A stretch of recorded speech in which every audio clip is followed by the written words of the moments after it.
Hey everyone, welcome back to my channel.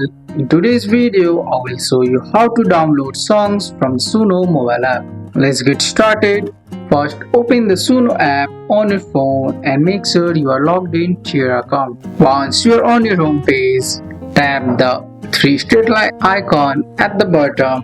Here you will see your saved songs. Find the song you want to download. Tap the three dot. Look for a download icon, usually a downward arrow near the song or playback controls.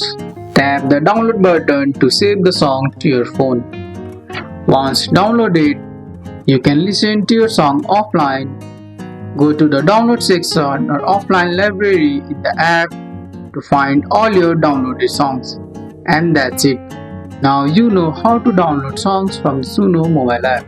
That's all for today's video guys. I hope you guys like this video. If you found this video helpful, drop a like, subscribe for more videos. Thanks for watching. See you in the next one.